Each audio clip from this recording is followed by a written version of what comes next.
भगवान के पावन चरित्र में आनंद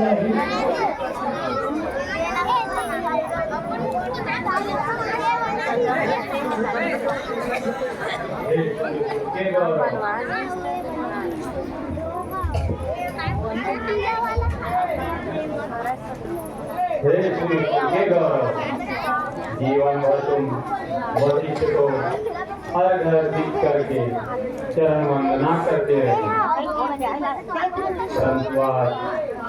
वशिष्ठ तुम्हारे सामने श्रद्धांजलि के फूल को समर्पित करने आया है। तुमने अपने सभी कार्यों को उत्तम रूप से किया है। अपनी राजा को एक पिता की भांति स्नेह करते हुए जन कल्याण के कार्य करके एक राजा होने का कर्तव्य निभाया है। देवासुर संग्राम में दानव शक्तियों पर विजय प्राप्त करके तुमने यह सिद्ध कर दिया कि मानव अपने बल और पराक्रम से देवताओं से भी ऊंचा स्थान प्राप्त कर सकता है। आज तुम्हारे पूर्वज बड़े ही कर्तव्य देख रहे हैं कि तुमने अपने सूर्यवंश की ज्वल कीर्ति को बढ़ाया है और अपने पूर्वजों का भी ऋण चुका।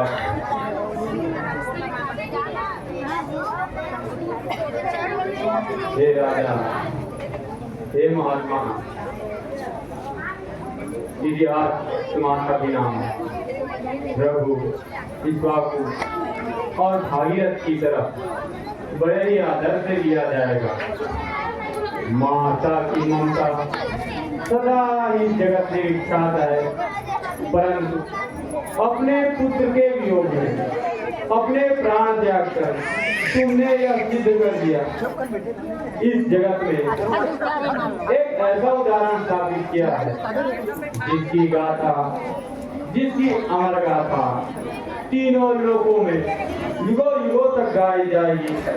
हे महात्मा, मेरा प्रणाम स्वीकार कीजिए।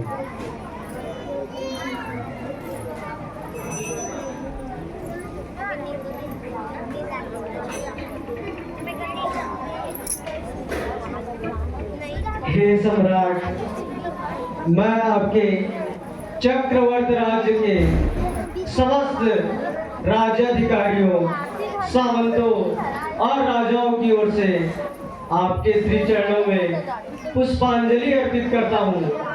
आपकी आज्ञा के पालन में जब जब मुझसे त्रुटि हुई तब आपने उसे बड़ी उदारता से क्षमा कर दिया, परंतु आपकी अंतिम आज्ञा के पालन में, परंतु आपकी अंतिम आज्ञा का जो मैं पालन न कर सका, इसके लिए न तो आप मुझे दंड दे गए और न ही मुझे क्षमा कर गए। हे बाल सखा, हो सके तो इसके लिए मुझे क्षमा कर देना, क्षमा कर देना महाराज, क्षमा कर देना।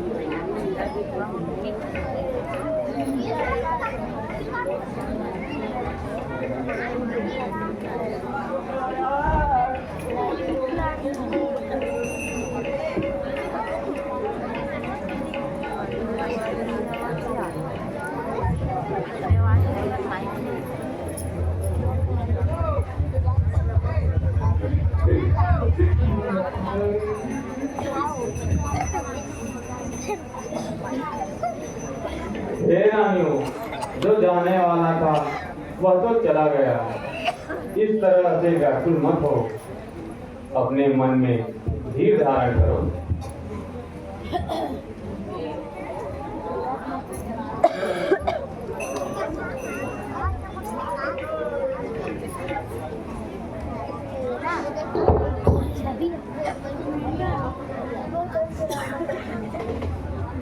हे गुरुदेव, इस समय सबसे बड़ा प्रश्न यह है कि महाराज का दाह संस्कार कौन करेगा? शास्त्रोक्त विधान के अनुसार पुत्र को ही पिता का अंतिम संस्कार करने का अधिकार है। जिस महान राजा के चार तेजस्वी पुत्र इस धरती पर विद्यमान है, ऐसे पुण्यात्मा पिता का दाह संस्कार उनके किसी भी पुत्र के बिना करना उचित नहीं। परंतु गुरुदेव क्षमा करें, इनमें से अभी यहाँ कोई भी उपस्थित नहीं है। श्री राम और लक्ष्मण वन्य हैं तथा भरत और शत्रुघ्न बड़ी दूर के कई नगरी में हैं। तो गुरुदेव ऐसे में क्या महाराज के शव को रखना उचित होगा? अवश्य उचित होगा। महाराज दशरथ जैसे महाप्रतापी धर्मपरायण राजा को उनके पुत्र द्वारा दिए गए अग्निदान और पिंडदान के फल से वंचित नहीं करना चाहिए। राज वैसे कहो कि महाराज के शरीर को एक ऐसे औषधि युक्त तेल की नौका में रखे जिससे किसी भी प्रकार की क्षति न हो। बहुत अच्छा गुरुदेव, बहुत अच्छा गुरुदेव। ऐसे वक्त यहाँ आइए। ऐसे वक्त ऐसे औषधि युक्त तेल का इंतजाम किया जाए।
भरत और बुलाने का तुरंत प्रबंध किया जाए।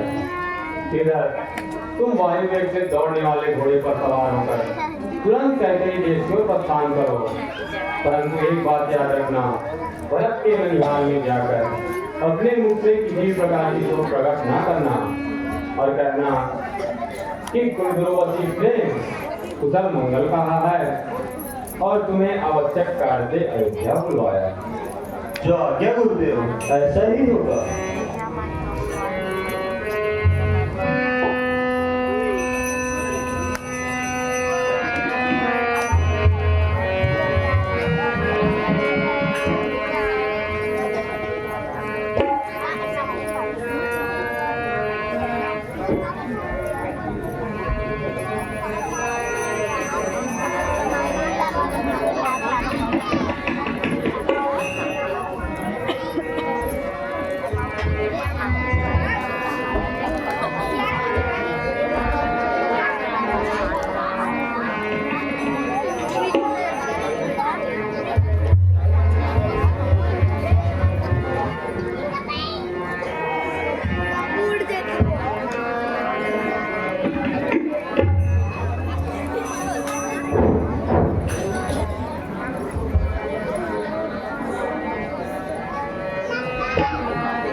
कहते हैं भोर का सपना सच होता है। आज तक मैं भैया रात के लिए 2 सपने देखता रहा, परंतु आज मैं पिताश्री के लिए 2 सपने देखा। भाई क्या सपने देखा भैया? कैसे बताऊं उनके सिर पर मुकुट नहीं थे, उनके बाल खुले हुए थे, वे गोबर से भरे कुंड में एक पर्वत के चोटी से गोबर के कुंड में गिर पड़े। उन्होंने 3 भाग खाया, उसके बाद उनका मस्तक बार बार नीचे करके उन्हें तेल में डुबाया गया। फिर मैंने दूसरा सपना देखा, सागर सूख गया है, चंद्रमा पृथ्वी पर गिर पड़े हैं, चारों ओर अंधकार छा गया है, पर्वत गिर पड़े हैं, उनमें से धुआं निकल रहा है और हमारे पिताश्री गले में लाल माला पहने, लाल चंदन लगाए, एक गधे से जुटे हुए रथ में तेजी से दक्षिण की ओर चले जा रहे हैं। भाई दक्षिण की ओर चले जा रहे हैं। पिताश्री के बारे में ऐसा सोच कर मेरा मन भय और आशंका से कांप रहा है, रिपुदमन कांप रहा है। कुछ न कुछ अनिष्ट अवश्य हुआ मेरे भाई, कुछ न कुछ अनिष्ट अवश्य हुआ है। यही विधि सोचते भरत धावन पहुँचे आई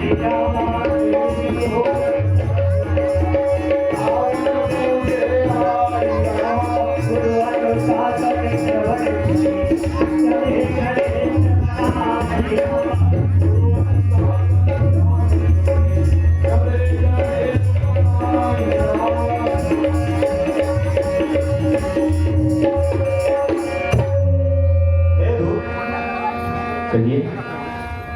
जाओ और राजकुमार भरत और शत्रुघ्न से कह दो कि अयोध्या से श्रीधर आए हैं। जैसे आपकी इच्छा।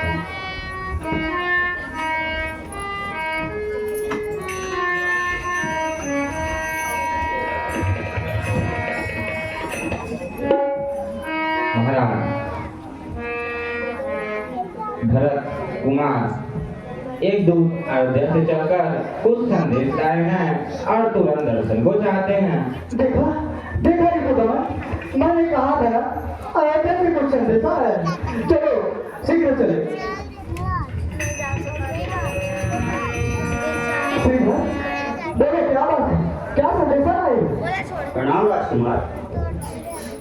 हे राजकुमार, आपको तुरंत अयोध्या बुलवाया गया। क्या सब कुशल से तो है ना? पिताश्री, माताएं, भैया राम लक्ष्मण, किसने बुलाया अचानक?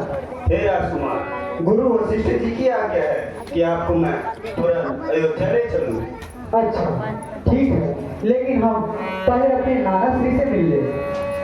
जैसा आप कहें। चलो भाई। चले सके देखे आगे नागत चरित सजवन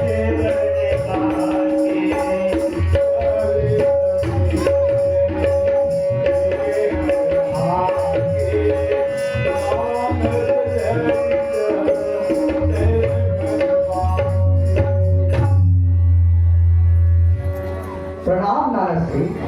आयुष्मान कल्याण हो पुत्रों। हे नाना श्री, अयोध्या से एक संदेश आया है कि हमें कुलगुरु वशिष्ठ जी ने शीघ्र ही बुलवाया है। ना जाने कौन सा कार्य है। अच्छा, अगर कुलगुरु वशिष्ठ जी ने शीघ्रता से बुलाया है तो अवश्य ही कुछ विशेष कार्य होगा पुत्रों। जाओ, परंतु आराम से जाना। बहुत अच्छा नाना श्री। जय।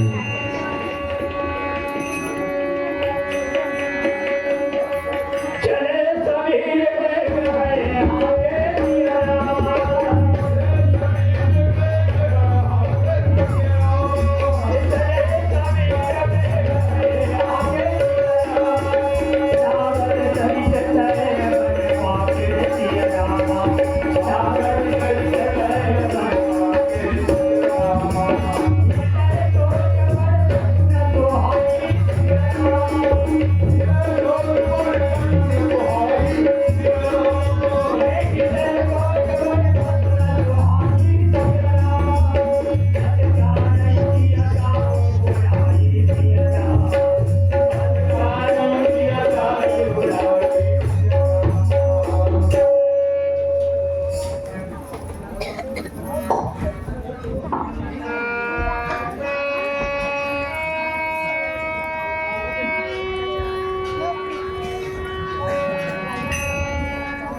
पूरी जन मिलही न कही कछु गावई जोहारी जोहार भरत कुशल कुछ न सकही भय विदार मन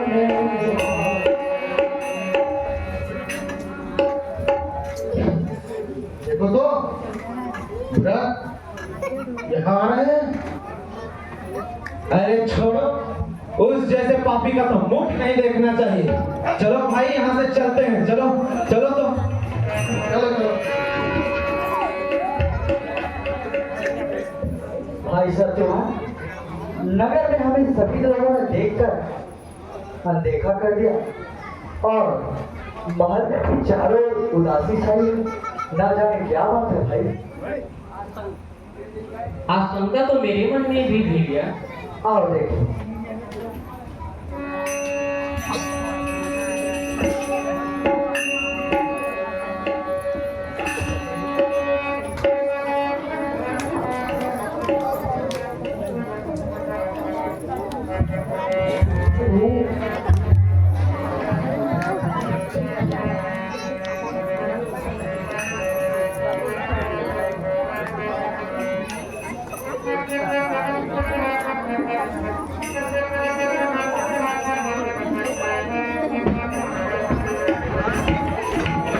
आरती सजाओ महारानी आरती।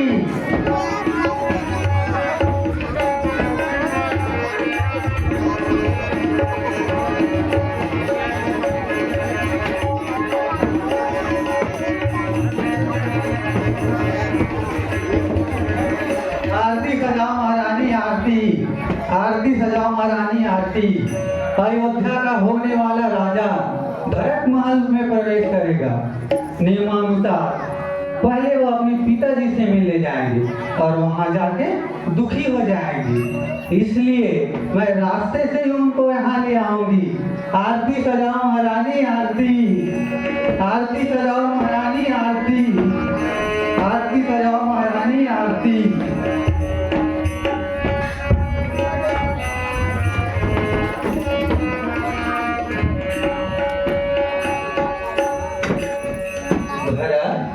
तुम आ गए।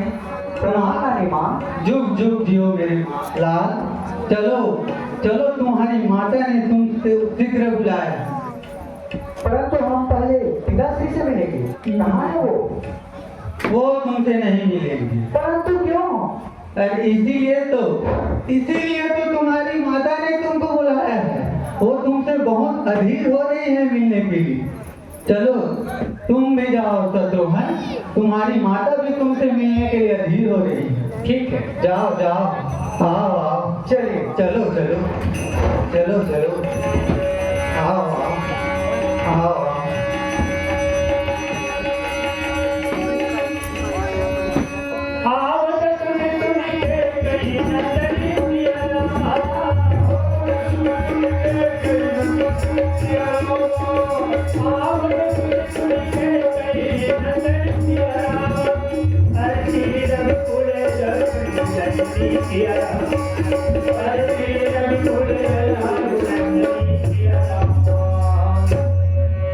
साची आरती मुदित उठे भाई,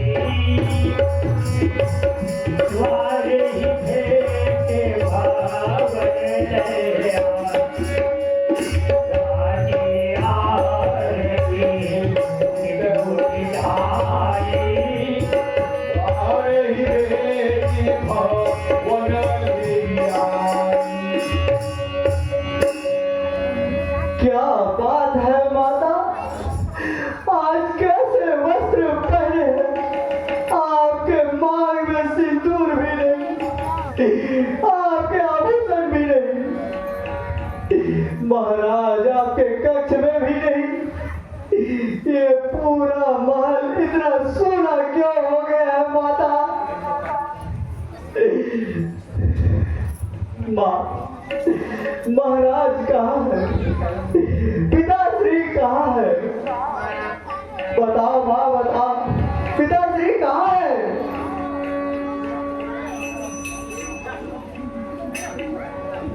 पुत्र, संसार में जो जन्म लेता है उसे एक न एक दिन इस संसार का त्याग ही करना पड़ता है। प्राण त्याग करने के पश्चात जो गति एक धर्मात्मक पुरुषों की होती है, जो परंपरा हम उन्हें प्राप्त होता है, तुम्हारे पिता भी उसी परम धाम को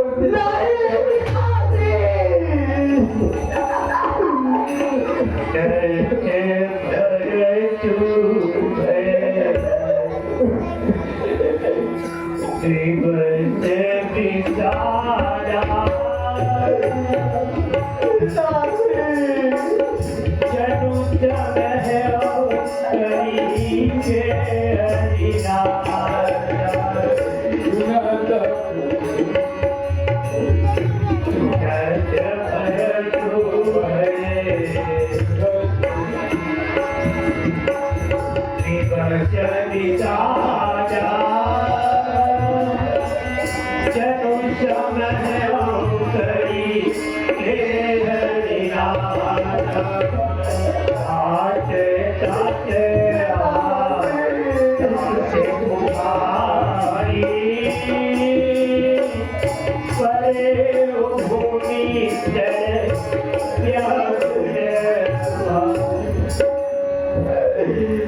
रास्ते भर मेरा हृदय भय से कांप रहा था।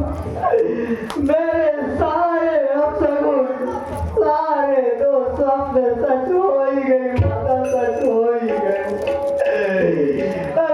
हो ही गई माता, हो ही गई।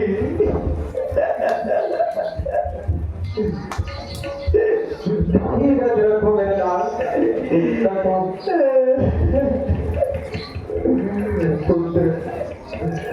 तुम तो अपने पिता के समान भीम और भीम पुरुष हो। जो प्राणी इस संसार में जन्म लेता है उसे एक न एक दिन इस संसार का त्याग करना पड़ता है। यह भावी अदा है और तुम जैसे वीर पुरुष को भावी के लिए शोक करना शोभा नहीं देता मेरे लाल, शोभा नहीं देता। माँ मैं कितना भागा हूँ माँ, अपने महान पिता के अंतिम दर्शन मेरा कर सका। पिता से आपने मेरी प्रतीक्षा भी नहीं की। जाने से पहले मुझे भैया राम के हाथों सौंप जाते। माँ उन्होंने मुझे अवश्य पुकारा होगा माँ। आप सब तो उनके पास थे, केवल मैं ही नहीं था माँ। उन्होंने मुझे अवश्य याद किया होगा माँ। बताओ प्राण त्याग करते समय पिताश्री के अंतिम शब्द क्या थे? बोलो माता बोलो, उन्होंने अंतिम समय में किसको याद किया? उन्होंने अंतिम समय में भी केवल राम को ही याद किया, केवल राम को ही पुकारा पुत्र, केवल राम को ही पुकारा। क्या केवल राम को ही पुकारा? तो उस समय भैया राम कहाँ थे? वो उनके पास नहीं थे? नहीं पुत्र नहीं, परंतु ऐसा क्या अकस्मात हो गया था जो भैया राम भी उनके पास नहीं पहुंच सके? आप तो उनके पास होंगी। नहीं, उन्होंने महारानी कौशल्या के कक्ष में ही अपने प्राण त्याग दिए थे। क्या माता कौशल्या के कक्ष में प्राण त्याग दिए? तो उस समय भैया राम और लक्ष्मण कहाँ थे माँ? वनने क्यों? महाराज ने स्वर्गवास से पहले उन्हें 14 वर्ष का वनवास दे दिया था। वनवास? भैया राम को वनवास नहीं हो सकता। मेरे भैया तो सत्य धर्म और मर्यादा की मूर्ति है, फिर उन्हें किस कारण से दिया गया माता? बोलो माता बोलो, उनका क्या दोष था? किसी का कोई दोष नहीं था भरत, केवल वचन पालने की बात थी।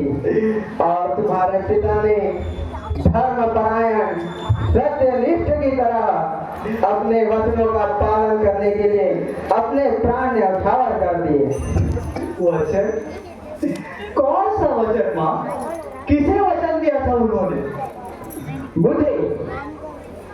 आपको? क्या वचन दिया था उन्होंने आपको? ये एक लंबी कहानी है, बाद में सुनना। अभी तुम यात्रा से थके हुए आए हो, थोड़ा सा विश्राम कर लो। अभी तुम्हें बहुत से कर्तव्य भी पूरे करने हैं। अयोध्या का राज्यभार संभालना है और अपने पिता का अंतिम संस्कार भी करना है। पुत्र, ये आंसू बहाने का समय नहीं, तुम्हें अपने कर्तव्य के बारे में सोचना चाहिए। बिल्कुल ठीक कहा माता। ये समय आंसू बहाने का नहीं, मुझे तो ऐसा लग रहा है जैसे राजमहल में एक बहुत बड़ा षड्यंत्र रचा गया हो। किसी दुष्ट ने हमारे वंश का सर्वनाश करने के लिए हमारे सुख और शांति से भरे जीवन में विष घोल दिया हो। मेरा पहला कर्तव्य तो ये बनता है कि उस षड्यंत्र की जड़ तक पहुंचकर उसे दंड दूं जिसने मेरे पिता की हत्या की है, जिसने मेरे भैया राम को देश निकाला दिया है। जिस दुष्ट ने भी ऐसा हमारे वंश से क्रूर आघात किया, मैं उसे कभी जीवित नहीं छोड़ सकता माता, कभी जीवित नहीं छोड़ सकता। क्या तू उसे प्राणदंड देगा? अवश्य माता, चाहे वह स्वयं काल ही क्यों न हो। तो तुझे वो दंड मुझे देना होगा। आपको? हाँ मुझे। मैंने ही महाराज से जो वचन मांगे थे और महाराज ने मुझे तो वर दिए थे। कहा था जब भी चाहे मांग लेना। पुत्र, इधर चले जाने के पश्चात महारानी कौशल्या के कहने पर महाराज ने राम के राज्याभिषेक के लिए निश्चय कर लिया था। महारानी कौशल्या ने सोचा कैकेयी का पुत्र भरत तो यहाँ है नहीं, क्यों ना राम को ही राजा बना दिया जाए।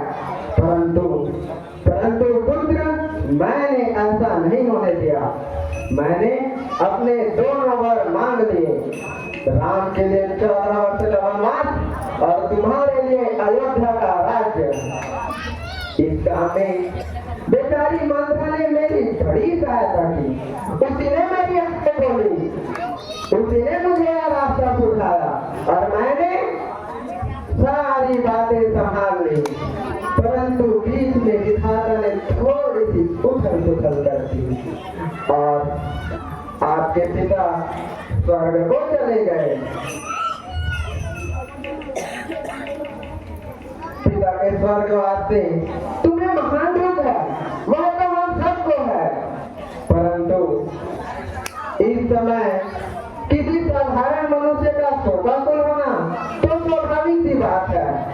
पर तुम तो साधारण नहीं हो, तुम तो सत्य प्रज्ञ हो, सदाचारी हो, तुम्हारी बुद्धि वेदों का अनुसरण करने वाली है। पुत्र, राम के साथ लक्ष्मण और सीता बिना किसी आपत्ति के वन को चले गए।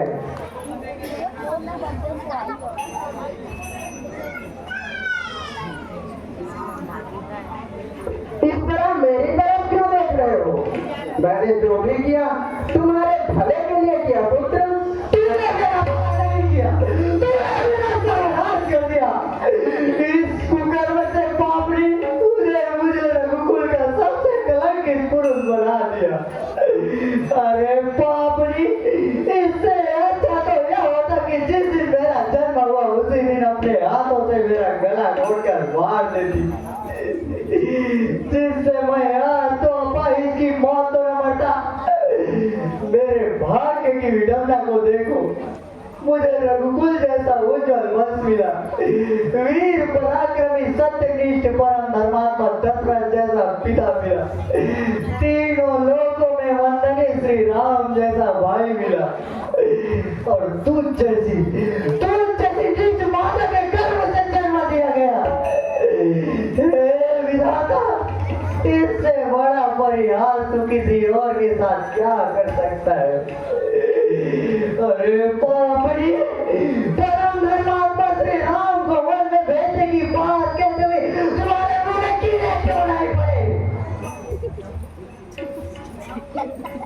पुत्र, तू भावना की आवेग में आकर अपने भले की बात नहीं समझ रहा है, अपने भाग्य को ठुकराना चाहता है। अरे मेरे भाग्य तो उसी दिन टूट गए थे जिस दिन मेरे राम भैया वन को चले गए। वो श्री राम भैया जो तुम्हें अपनी माता से अधिक स्नेह करती थी, वो कौशल्या माता जो तुम्हें अपनी बहन से अधिक स्नेह करती थी, उनके इकलौते पुत्र को वन में भेजते हुए तुम्हारे आत्मा ने चित्कार नहीं किया, तुम्हारे हृदय खंड खंड नहीं हो गए। ऐसा क्रूर वरदान मानते हुए तुम्हारे मुंह में कीड़े क्यों नहीं पड़े, तुम्हारे दिन में कल क्यों नहीं गए? तुम क्यों नहीं समझता कि लोभ होता है पुत्र। लोभ ही तो पाप की जड़ है। लोभ तेरी तरह मनुष्य को अंधा कर देता है, जिसे पाप और पुण्य में कोई भेद दिखाई नहीं देता। अरे श्री राम से तो मनुष्य क्या पशु पक्षी भी प्रेम करते हैं, पर तू तो उनसे भी गिरी हुई निकली जिन्होंने उसे अपने घर से निकाल दिया। अरे तू नारी नहीं, मानवता से गिरी कोई राक्षसी है, राक्षसी। पुत्र तू किसको नहीं समझता? मैं तेरी माँ हूँ भरत, मैं तेरी माँ हूँ। आज के बाद तू मेरी माता नहीं। यदि मेरी आवाज इस लोक से परलोक तक जा रही हो तो पिताश्री आप भी सुन ले। आज आपके अभागे बेटे भरत ने कैकेयी का त्याग कर दिया। नहीं भरत, और पिताश्री आप मुझे आशीर्वाद दे, आपकी इच्छा अनुसार मैं राम को वन से लाकर अयोध्या के राज सिंहासन पर बैठा सकूं। महारानी कैकेयी, यदि तुम स्त्री न होती तो इस दुष्टता के लिए मैं अपने हाथों से तुम्हारे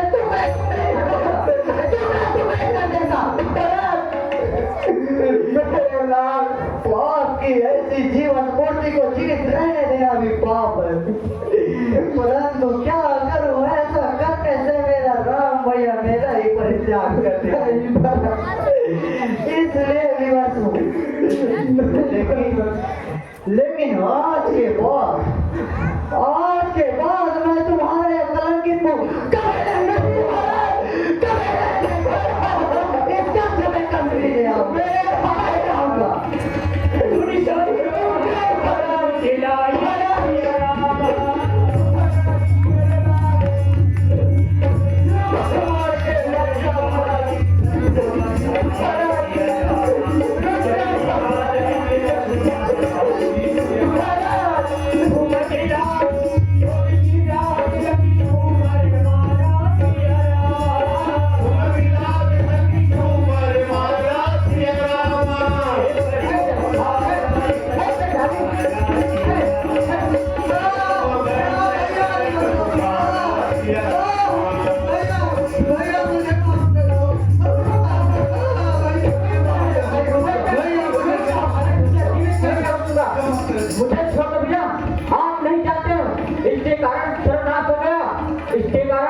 हमारे पिताजी नहीं रहे, हमारे बड़े भैया राम अब सीता भाभी बोल में मारे फिरते हैं। मुझे सब बातों को पता लगा, इसे टपा कर मारूंगा, तभी मेरे हृदय में अपनी सांस होगी। रुक जा। भरत दयानिधि दीन छुड़ाई, कौशल्या कही गए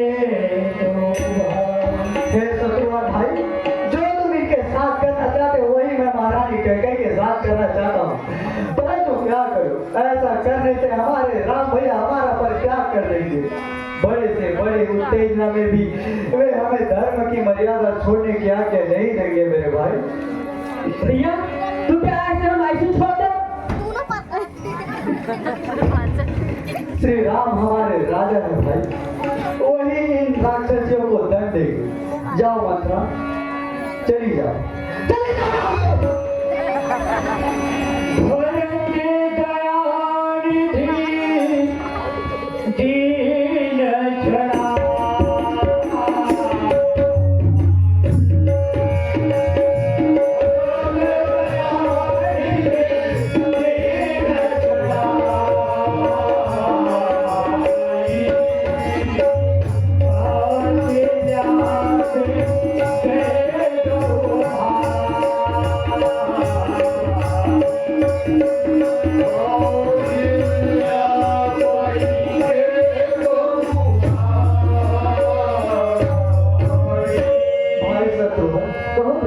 मैं माता कौशल्या से कैसे कहूँगा, मैं उन्हें क्या मुख दिखलाऊंगा, उन्हें कैसे समझाऊंगा कि मैं निर्दोष हूँ। भाई चलो माता कौशल्या के पास जाते हैं। चलिए भैया।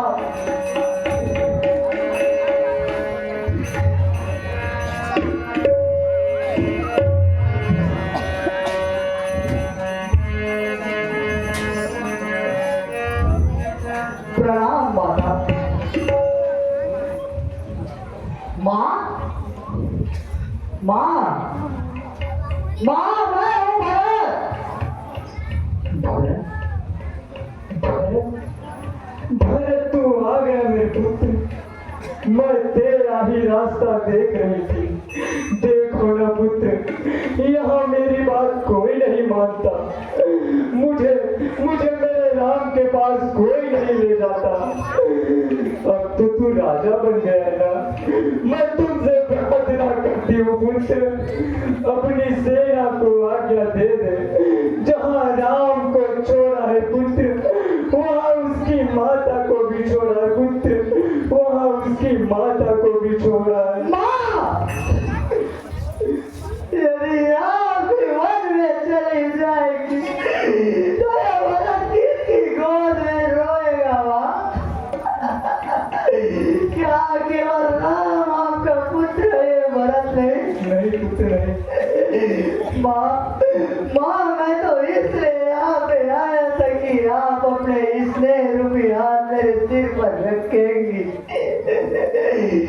मेरी घायल आत्मा को अपने आंचल के छाया में सर देंगी।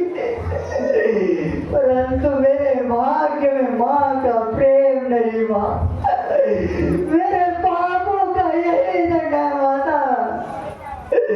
माता, माता, मेरा एक ही पाप है कि मैंने कैकेयी की गोद से जन्म लिया, परंतु इसके लिए मैं नहीं, विधाता दोषी है। विधाता, विधाता ने इस संसार में कैकेयी जैसी क्रूर नारी को जन्म दिया, और जन्म देना ही था तो उसे बोझ क्यों नहीं बनाया, जिससे मेरे जैसा कुल का कर्म फायदा ही नहीं होता।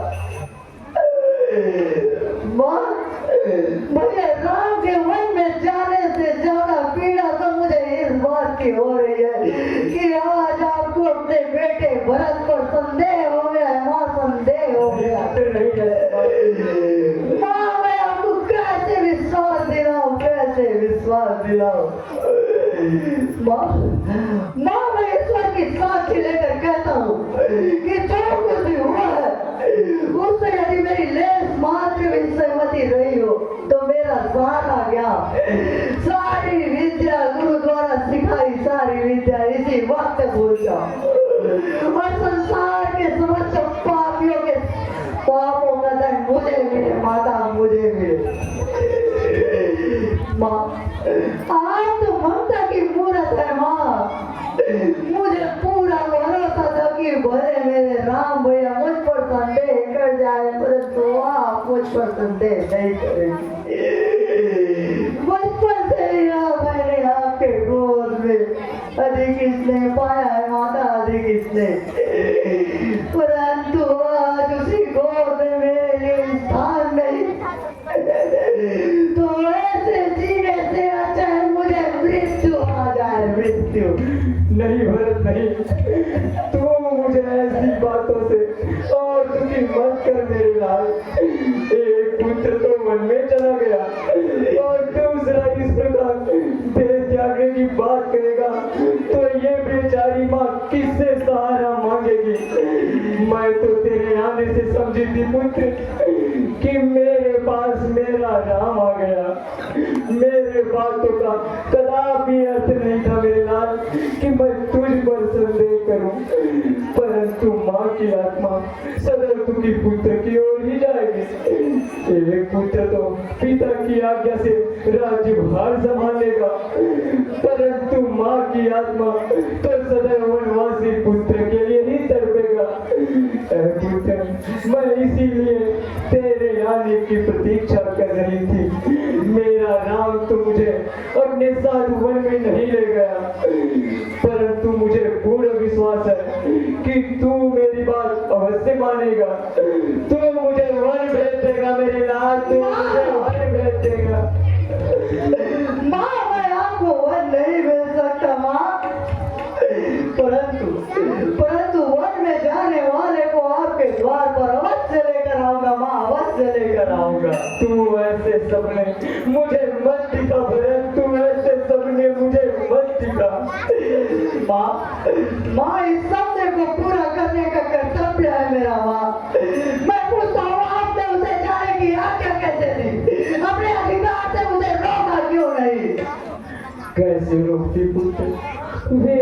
ज्ञानियों की भांति मुझे नारी धर्म का उपदेश सुनाकर अपने पिता की आज्ञा का पालन करने चला गया।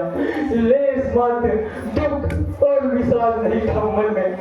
अपने वस्त्र, आभूषण, ये राजमहल, यह सारा साम्राज्य ऐसे त्याग दिया पुत्र जैसे कोई अपने पुराने वस्त्र त्यागते हो। सीता अपने पतिव्रत धर्म पालन करने उनके साथ चली गई।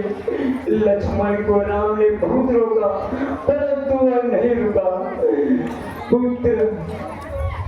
पुत्र गए, एक बहू गई, परंतु उनको जाते देख मेरे प्राण नहीं गए पुत्र, मेरे प्राण नहीं गए। पुत्र धर्म का स्नेह पालन तो महाराज ने किया।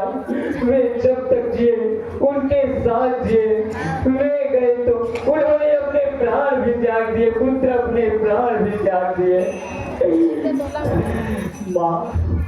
माँ मुझे ऐसे महान पिता मिले, ऐसे भैया मिला, पर तेरे कोख से जन्म क्यों नहीं मिला माँ? मुझे कई सुध होने का कलंक क्यों लगने दिया माँ, क्यों लगने दिया?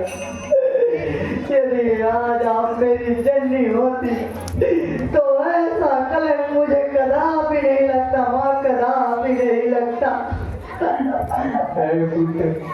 जन्म मरण अपनी इच्छा से नहीं होता, यह तो पहले ही निर्धारित होती है और इसी को भाग्य कहते हैं। हम सब उसी भाग्य के हाथों की कठपुतली है। नाचते हैं, डरते हैं। कई बहन ने जो कुछ भी किया उसमें उसका कोई दोष नहीं, यह सब भाग्य ने कराया पुत्र, इसमें उसका कोई दोष नहीं। माँ आप जैसी उदारता इस जगत में कहाँ मिलेगी माँ? परंतु सारा संसार तो मुझे कोई समस्या का जय कहेगा कि भरत ने राजा बनने के लिए कैसा षड्यंत्र रचा माँ, कैसा षड्यंत्र रचा। मेरी पुत्र नहीं, चंद्रमा से ज्वाला बरस सकती है, अमृत की शैली हो सकती है, परंतु मेरा भरत मेरे राम से विमुख नहीं हो सकता। इसकी साक्षी मैं संसार को दूंगी मेरे लाल, इसकी साक्षी मैं संसार को दूंगी।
को किसी की साक्षी की आवश्यकता नहीं होती महारानी कौशल्या, उसका प्रकाश ही उसका प्रमाण है।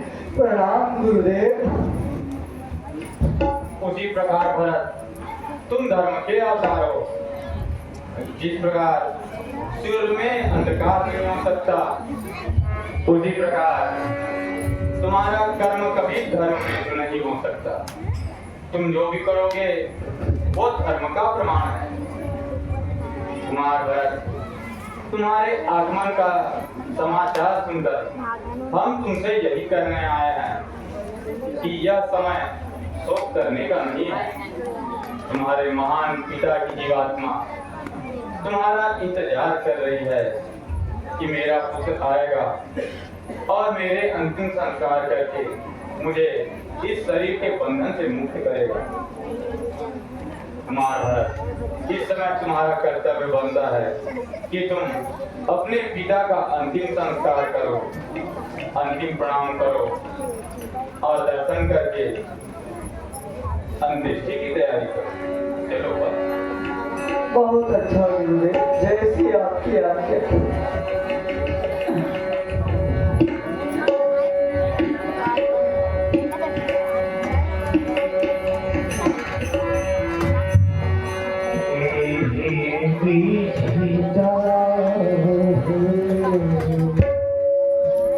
क्रिया सबकी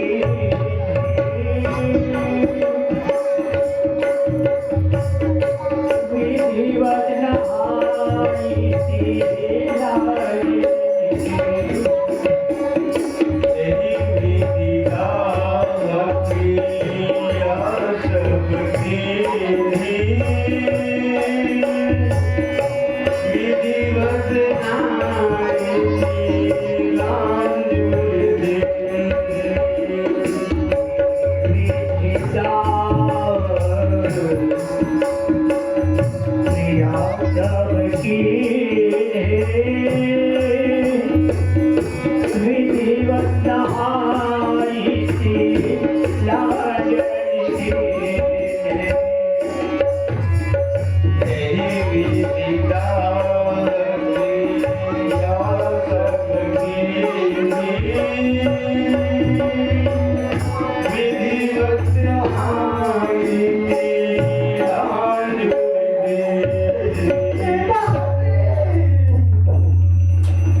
पिताश्री